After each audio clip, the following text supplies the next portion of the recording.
اللہ سبحانہ تعالیٰ کا بہت زیادہ شکر ہے کہ آج ہم اس کے نام پر یہاں جمع ہیں، اس کا ذکر کرنے کے لیے، اس کا شکر ادا کرنے کے لیے، اور اس کی بھیجی ہوئی کتاب اور اس کے رسول صلی اللہ علیہ وسلم کی سنت سے اپنی زندگی میں رہنمائی حاصل کرنے کے لیے۔ آج کی ہماری گفتگو کا عنوان ہے کہ غموں سے نجات کیسے پائی جائے۔ اگر دیکھا جائے تو ہر انسان کسی نہ کسی مسئلے کا شکار ہے، کہیں نہ کہیں اس کی زندگی میں کوئی ایسی چیز ہے جو اسے بے چین رکھتی ہے، پریشان رکھتی ہے، غمگین رکھتی ہے۔ اس میں ہوتا یہ ہے کہ انسان پھر اپنی صلاحیتوں، قوتوں، طاقتوں سے جو اللہ تعالیٰ نے اس کو دی ہیں، ان سے وہ بھرپور فائدہ نہیں اٹھا سکتا۔ تو سب سے پہلی بات تو یہ ہے کہ سوال یہ پیدا ہوتا ہے کہ یہ غم آتے کیوں ہیں، غم محسوس کیوں کرتا ہے انسان، یہ پریشانیاں، یہ مشکلات، یہ تکالیف ہماری زندگی میں کیوں ہیں۔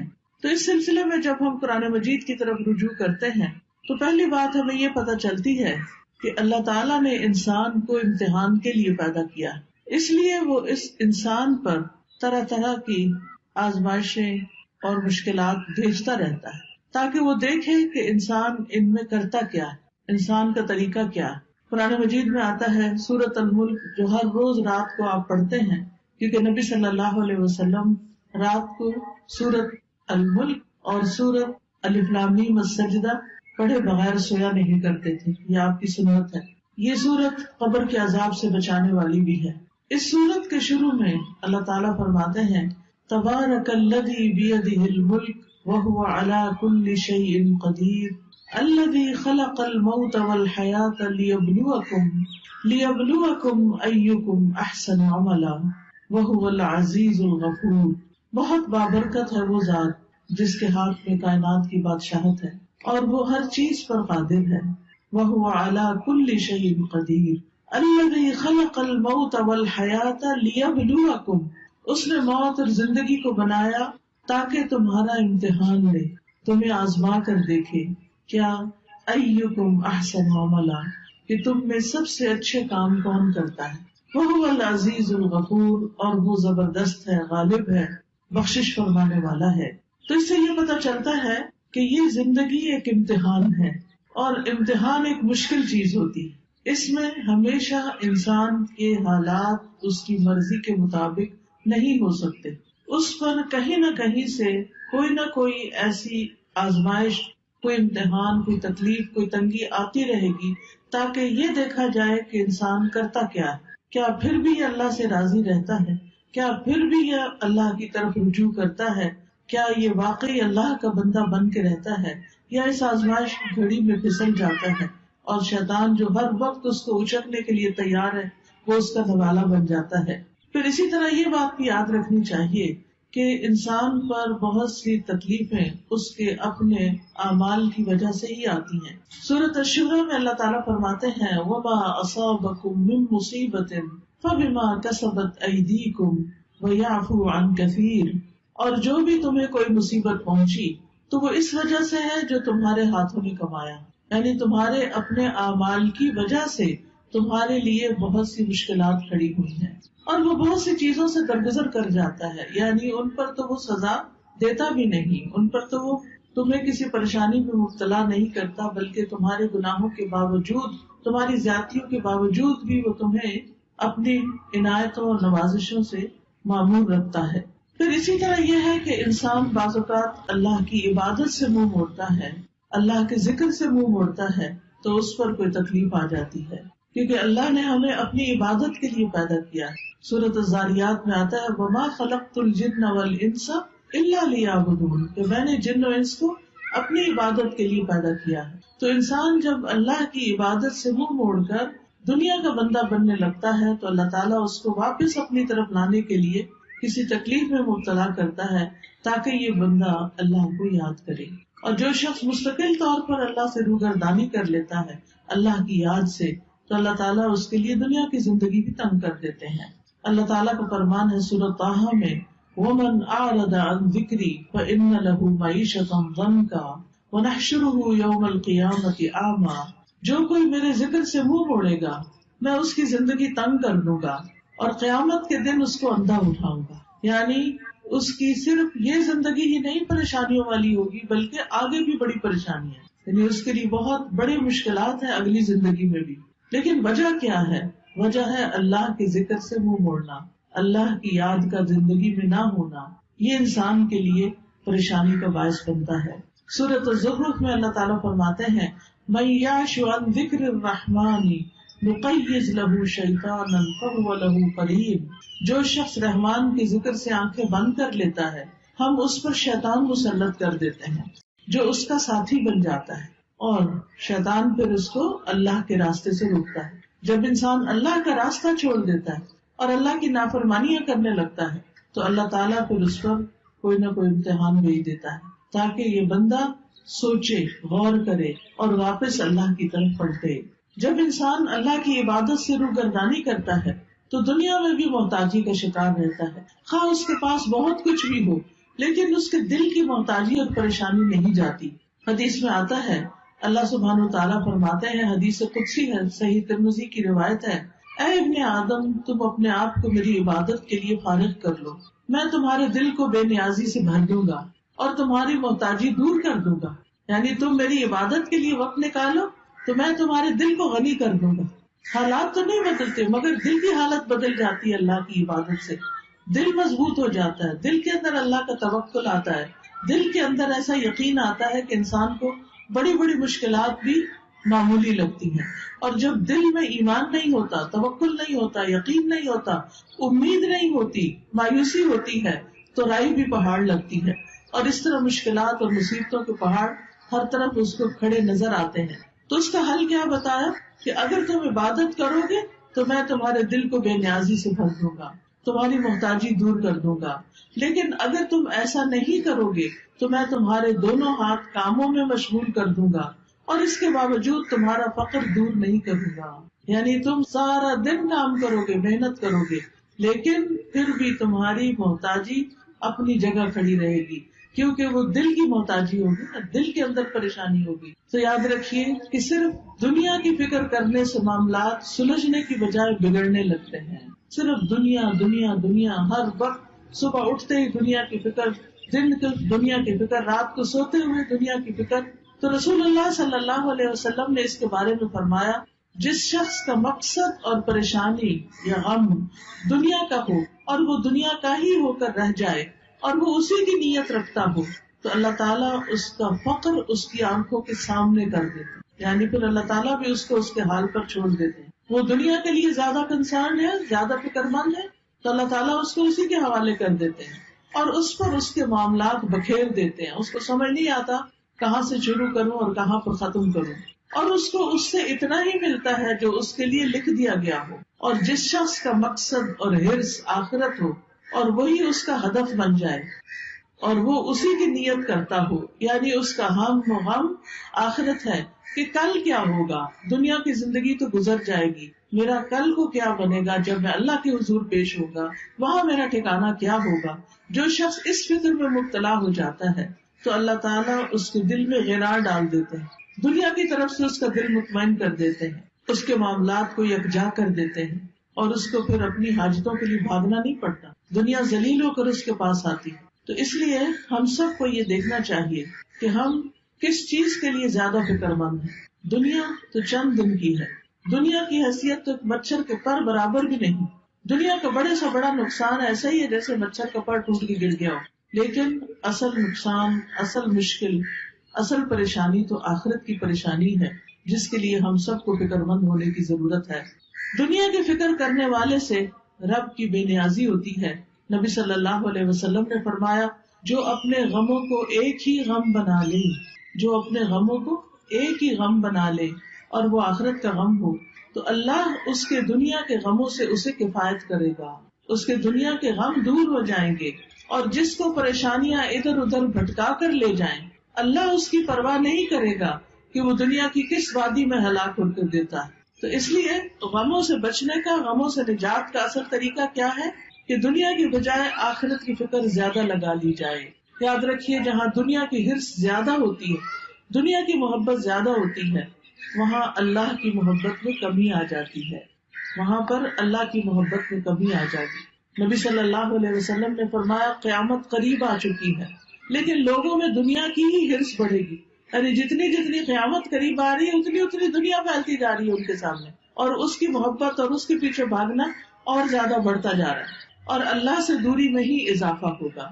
پھر اسی طرح ہم دیکھتے ہیں کہ جب ہم دنیا کو زیادہ امپورٹنس دیتے ہیں تو دنیا کا چھوٹا سا نقصان بھی انسان سے برداشت نہیں ہوتا، لیکن جب انسان یہ سمجھتا ہے کہ کوئی بات نہیں، یہ چیز چلی گئی تو ہم بھی تو اللہ کی طرف جانے والے ہیں، جیسا کہ سورۃ البقرہ میں آتا ہے وَلَنَبْلُوَنَّكُمْ بِشَيْءٍ مِّنَ الْخَوْفِ وَالْجُوعِ وَنَقْصٍ مِّنَ الْأَمْوَالِ وَالْأَنفُسِ وَالثَّمَرَاتِ وَبَشِّرِ الصَّابِرِينَ الَّذِينَ إِذَا أَصَابَتْهُم مُّصِيبَةٌ قَالُوا إِنَّا لِلَّهِ وَإِنَّا إِلَيْهِ رَاجِعُونَ أُولَٰئِكَ عَلَيْهِمْ صَلَوَاتٌ مِّن رَّبِّهِمْ وَرَحْمَةٌ وَأُولَٰئِكَ هُمُ الْمُهْتَدُونَ۔ کہ اللہ سبحانہ تعالیٰ کی طرف سے آزمائش تو ہوگی، امتحان تو ہوگا، لیکن ایسے موقع پر جو یہ کہے انا للہ و انا الیہ راجعون، کہ بے شک ہم اللہ کے لیے ہیں اور اسی کی طرف لوٹ کر جانے والے، تو ایسے لوگوں پر اللہ کی رحمت اور نوازشیں ہوتی، اللہ کی رحمت ہوتی، اور ایسے لوگ ہدایت پانے والے ہوتے۔ تو بات یہ ہے کہ تکلیفیں تو آئیں گی، یہ تو اللہ تعالیٰ نے خود ہی فرما دی کہ ہم ضرور آزمائش کریں گے، ضرور امتحان لیں گے، خوف سے، بھوک سے، جان مال پھلوں کی کمی سے، لیکن خوشخبری ہے صبر کرنے والوں کے لیے۔ یعنی جب ان کی زندگی میں کوئی چیز کم ہوتی، مثلاً کوئی بچہ فوت ہو گیا، بہن بھائیوں میں سے کوئی چلا گیا، کاروبار چلا گیا، کوئی کاروبار کو نقصان ہو گیا، جاب چلی گئی، کوئی اور حادثہ ہو گیا کہ جس سے بڑا نقصان ہو گیا، تو اب یہ سب چیزیں تو زندگی میں روز کا معمول ہے، کبھی کوئی چیز پیش آتی ہے، کبھی کوئی چیز پیش آتی ہے۔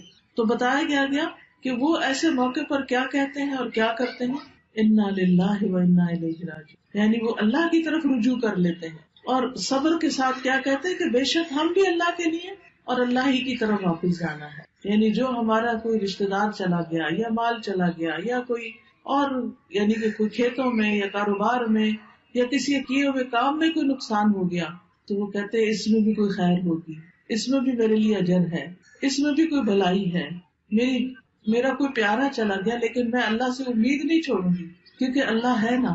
حتیٰ کہ اگر کسی عورت کے شوہر بھی فوت ہو جائے اور اگر اس کا اللہ پر بھروسہ ہو تو اس موقع پر بھی اللہ تعالیٰ اس کا دل تھام لیتا ہے، اور وہ کیا سوچتی ہے کہ ایک انسان تو گیا ہے مگر اللہ تو زندہ ہے، اللہ لا الہ الا هو الحی القیوم، اللہ ہے نا۔ ٹھیک ہے، انسانوں کی کمی کوئی انسان اور پوری نہیں کر سکتا، شوہر کی کمی کوئی بھی پوری نہیں کر سکتا، نہ ماں باپ، نہ بہن بھائی، نہ بچے، لیکن اس سے بڑھ کر بھی تو کوئی ہستی ہے نا، اور وہ اللہ کی ہستی ہے۔ اللہ لا الہ الا ہو، اللہ وہ ذات جس کے سوا کوئی الہ نہیں، الحی جو زندہ ہے، جس کو کبھی موت نہیں آنی، القیوم جو قائم ہے، جسے کسی سہارے کی ضرورت نہیں، بلکہ وہ باقی سب کو بھی قائم رکھنے والا ہے۔ تو جب وہ ہستی موجود ہے، اللہ سبحانہ تعالیٰ ہے، تو پھر فکر کس بات کی؟ اس نے تو میرے دنیا میں آنے سے پہلے میرے رزق کا انتظام کیا، ماں کے سینے میں دودھ اتار کے۔ اس نے تو مجھے پیدا ہونے کے بعد جب میرے دانت بھی نہیں تھے، کچھ کھانے کے قابل بھی نہیں تھا، کچھ ہاتھ پاؤں بھی ہلا کے نہیں پکڑ سکتا تھا، اس وقت بھی میرے رزق کا اہتمام کیا تھا، انتظام کیا تھا، وہ اب بھی کرے گا۔ تو ایسا شخص اس شدید غم کے موقع پر بھی سکون میں ہوتا ہے کہ اللہ ہے نا، وہ کہیں سے بندوبست کرے گا نا، وہ کوئی ذریعہ بنا دے گا نا، کیونکہ اصل الرزاق تو وہی ہے، انسان تو صرف سبب ہے، وسیلہ ہے۔ ایسا شخص کبھی بھی دل نہیں ہارتا، ایسا شخص کبھی بھی اپنے حواس نہیں کھوتا، ایسا شخص کی زندگی سے کبھی امید نہیں جاتی۔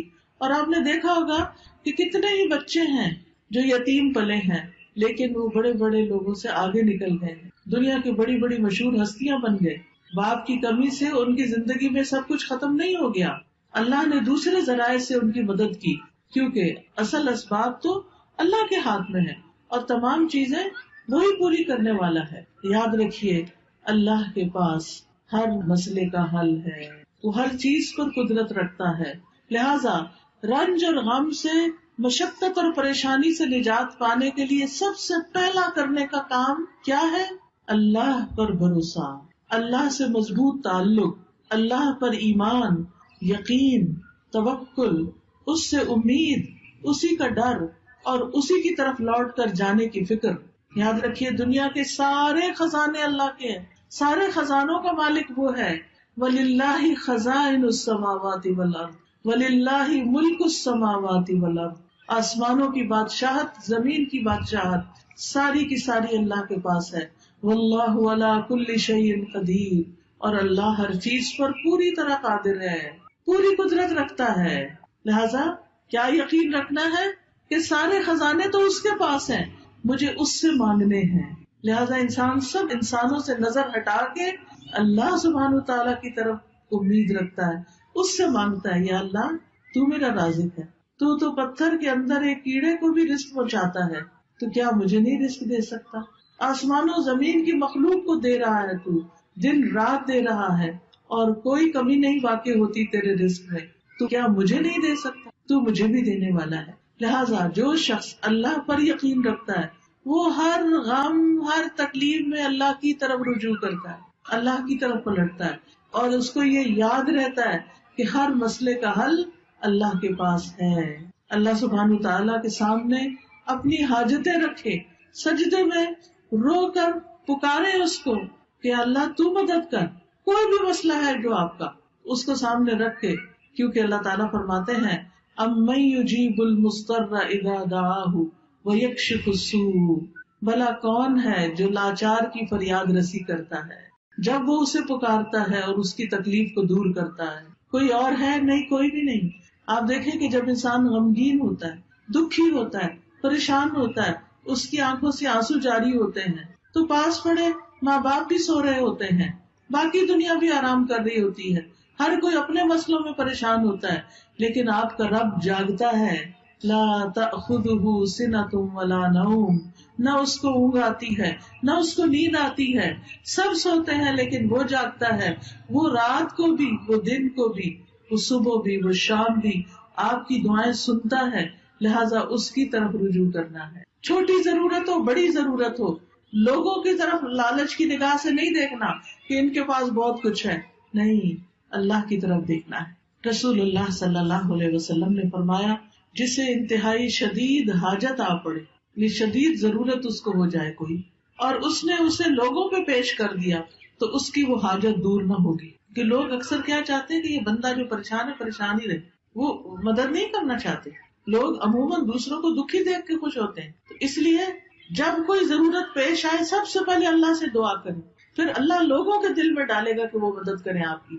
تو حدیث میں آتا ہے کہ جسے انتہائی شدید حاجت آ پڑے اور اسے اس نے لوگوں پر پیش کر دیا تو اس کی وہ حاجت پوری نہ ہوگی، اور جس نے اسے اللہ پہ پیش کیا تو ان قریب اللہ اسے بے پرواہ کر دے گا.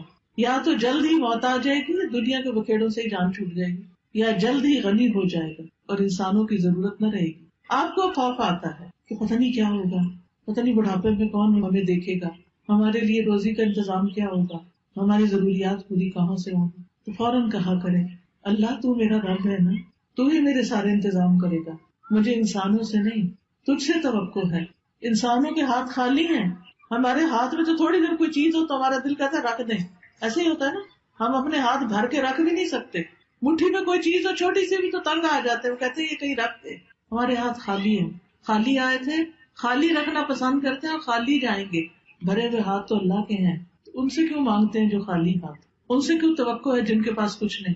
اس سے کیوں نہیں توقع رکھتے جس کے پاس سب کچھ ہے؟ مانگ کے تو دیکھیں، پھر کس طرح ضروریات پوری ہوتی ہیں. آپ دیکھیں قبر میں سب سے پہلا سوال کیا ہوگا؟ من ربو کا، تیرا رب کون ہے؟ اور رب کون ہوتا ہے؟ جو پیدا بھی کرتا ہے، جو رزق بھی دیتا ہے، جو ساری ضروریات پوری کرتا ہے. تو اگر ہم اس دنیا میں، اس زندگی میں رب کو رب مانیں گے تو تبھی جواب دے سکیں گے نا.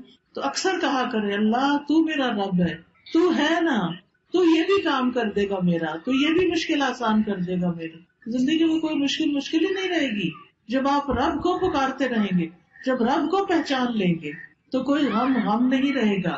انبیاء کا طریقہ یہ تھا کہ وہ اپنے غموں کی فریاد، اپنے دکھوں کی داستان اپنے رب کو ہی سناتے تھے. حضرت یعقوب علیہ السلام سے جب یوسف علیہ السلام دور کر دیے گئے اور وہ ان سے بے پناہ محبت کرتے تھے، تو آپ سوچ سکتے ہیں کہ جس سے انسان محبت کرتا ہو وہ اگر دور چلا جائے تو انسان کے لیے کتنا دکھ اور تکلیف ہوتی. کتنی پریشانی ہوتی، لیکن انہوں نے شکوہ بندوں سے نہیں کیا، کہا انما اشکو بثی وحزنی الی اللہ، کہ میں اپنے غم اور دکھ کی فریاد صرف اللہ کی جناب میں پیش کرتا ہوں. جب تکلیف آئے اللہ کے آگے سجدے میں گر پڑے، نفل پڑھیں، روئیں، سجدے میں گڑ گڑا کے دعائیں مانگے، اللہ پہ بھروسہ کریں. اللہ تعالیٰ فرماتے ہیں وَمَن يَتَوَكَّلْ عَلَى اللَّهِ فَهُوَ حَسْبُهُ إِنَّ اللَّهَ بَالِغُ أَمْرِهِ قَدْ جَعَلَ اللَّهُ لِكُلِّ شَيْءٍ قَدْرًا. اور جو شخص اللہ پر بھروسہ کرے تو وہ اسے کافی ہے، اللہ اپنا کام پورا کر کے رہتا ہے. بلا شبہ اللہ نے ہر چیز کا ایک اندازہ مقرر کر رکھا ہے، ہر چیز کا ایک وقت ہے. اب مثلاً آپ کے ذہن میں اگر بہت بڑا بھی درخت ہے پھل کا، مثلاً آج کل سردیوں کا موسم ہے اور آپ کے ذہن میں آم کا بہت بڑا درخت ہے، آپ کے ابھی آم لگ جائیں تو ابھی تو نہیں لگیں گے. ہاں اگر آپ صبر کریں گے، انتظار کریں گے تو 6 مہینے بعد آپ بہترین آم کھائیں گے. اسی طرح ہر کام کا ایک وقت ہوتا ہے. مثلاً کسی کی اولاد نہیں تو وہ اولاد کے لیے پریشان رہتا ہے تو اس کا ایک وقت ہے، اور اگر اللہ نہیں دینا چاہتا تو اس کے پیچھے بھی کوئی حکمت ہے، کوئی مصلحت ہے، کوئی فائدہ ہے، کوئی وجہ ہے، اس کو پتا ہے، ہمیں نہیں پتا کہ وہ ہمیں اولاد کیوں نہیں دے رہا. پھر اگر اولاد ہے اور اس کا کوئی غم ہے یا تکلیف ہے، اس کی وجہ سے ہم دکھی ہیں، تو اس پر بھی اللہ پہ بھروسہ کریں کہ یہ وقت بھی گزر جائے گا، اس کی کوئی وجہ ہے. آپ دیکھیے کہ جو ایک کچا برتن ہوتا ہے اور ایک پکا برتن ہوتا ہے، پکا برتن صرف وہ ہوتا ہے جسے آگ میں تپایا جائے. اللہ بندے کا ایمان بھی مضبوط کرنے کے لیے بعض اوقات اس کو مشکلات کی بھٹی میں تپاتا ہے، پکاتا ہے، پکا ہو جائے بندہ، استقامت آ جائے اس میں، وہ اللہ کا بندہ بن جائے، وہ سب سے مایوس ہو کر وہ اللہ ہی سے امید رکھے. تو اس لیے ایسے موقع پر انسان کو پریشان نہیں ہونا چاہیے، اللہ کی طرف رجوع کرنا چاہیے. اور یہ بھی یاد رکھیے جیسے قرآن مجید میں آتا ہے وَلَئِن سَأَلْتَهُم مَّنْ خَلَقَ السَّمَاوَاتِ وَالْأَرْضَ لَيَقُولُنَّ اللَّهُ قُلْ أَفَرَأَيْتُم مَّا تَدْعُونَ مِن دُونِ اللَّهِ